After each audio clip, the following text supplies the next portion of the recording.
তো হুজুরেরা ঈদে মিলাদুন নবী পালন করছে বা করবে বা করতে বলবে আপনাদেরকে, আপনারা তাদেরকে বলবেন যে ঈদে মিলাদুন নবী অর্থাৎ নবী দিবস এটা কি নবীজি সাল্লাল্লাহু আলাইহি ওয়াসাল্লাম কখনো তিনি পালন করেছেন?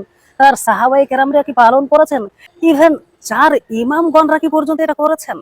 আপনারা যারা নিজেদেরকে হানাফি দাবি করেন, ইমাম আবু হানিফা রহিমাহুল্লাহ কি তিনি কখনো করেছেন? পৃথিবী নবীর মিলাদুন নবীতে আনন্দিত খুশি, কিন্তু এই আজানে ইবলিস শয়তান ফকিসাত দলের যারা লোক তাদের শরীরে ব্যথা, মুসলমান তাদের আপনার চুলকানি হচ্ছে, কিন্তু আমি আপনাদেরকে বলতে চাই এরা মানুষকে সাধারণ মানুষকে কিভাবে গোমরাহ করে, হুজুরের কাছে আসবে না, পাবলিককে গোমরাহ করবে কিভাবে? মিলাদুন নবী পালন করছো তোমরা তো হারামি, তো ইমামে আযম কি মিলাদুন নবী পালন করেছেন? এরকম প্রশ্ন করে কি বলবা? বলে না তোমরা তো হানাফি, মিলাদুন নবী কেন পালন করছো? ইমামে আযম করেনি, তাহলে ফারুক কি করেছেন? ইমামে আযম আবু হানিফা কি করেছেন? ইমাম শাফি কি করেছেন? ইমাম মালিক কি করেছেন? ইমাম আহমদ বিন হাম্বল কি করেছেন?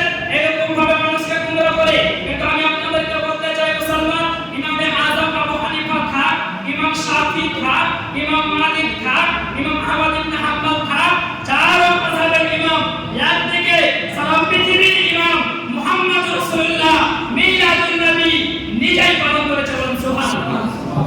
তো নবী যখন পালন করেন আর তো কিছু থাকে না, তাই তো? তো মুসলমান নবী যখন পালন করছে, ইমামে আযম পালন করছে কি করে না আমরা দেখো।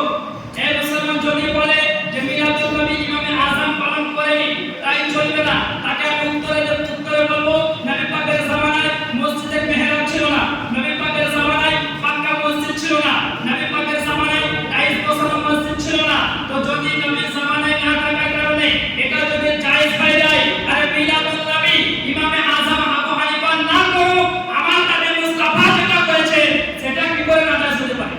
তাই না বলেন? এই মুসলমান আপনাদেরকে বলতে চাই, একটা হাদিস শুনেন মিলাদুন নবী নবী পালন করেছেন, কোন কিতাবে আছে? এই হাদিস ওয়াহাবির চোখে পড়ে না, দেওবন্দির চোখে পড়ে না, তাবলীগের চোখে পড়ে না, জাহান্নামীদের চোখে পড়ে না, শয়তানের চোখে পড়ে না, ফকিরদের চোখে পড়ে না। যে হাদিস আজও হাদিস শরীফের পৃষ্ঠার মধ্যে স্বর্ণ অক্ষরে লিপিবদ্ধ আছে, বলেন সুবহানাল্লাহ। এই মুসলমান কোন কিতাবে আছে? বুখারী মুসলিম শরীফ প্রথম খণ্ড 368 পৃষ্ঠা লাইন নাম্বার 4-5 এর মধ্যে, মিশকাতুল মাসাবি 179 পৃষ্ঠা লাইন নাম্বার 11 এর মধ্যে হাদিসটি লিপিবদ্ধ আছে। আন আবি কাতাদা আল-আনসারী রাদিয়াল্লাহু তাআলা আনহু সুইলা রাসূলুল্লাহ সাল্লাল্লাহু আলাইহি ওয়াসাল্লাম আন সাওমিল ইসনাইন ফাকালা ফীহা কুলিতু ওয়া ফীহা উনজিলা আলাইয়া, বলেন সুবহানাল্লাহ। এই হাদিসের মধ্যে আবু কাতাদা আল-আনসারী রাদিয়াল্লাহু তাআলা আনহু থেকে বর্ণিত, রাসূলের পাককে সাহাবায়ে কেরাম বললেন, ইয়া রাসূলুল্লাহ, ইয়া হাবিবাল্লাহ, আপনি সোমবারের দিন রোজা কেন রাখেন? অন্য দিন আপনি রোজা রাখেন না, কিন্তু সোমবারের দিনটা এলে আপনি রোজা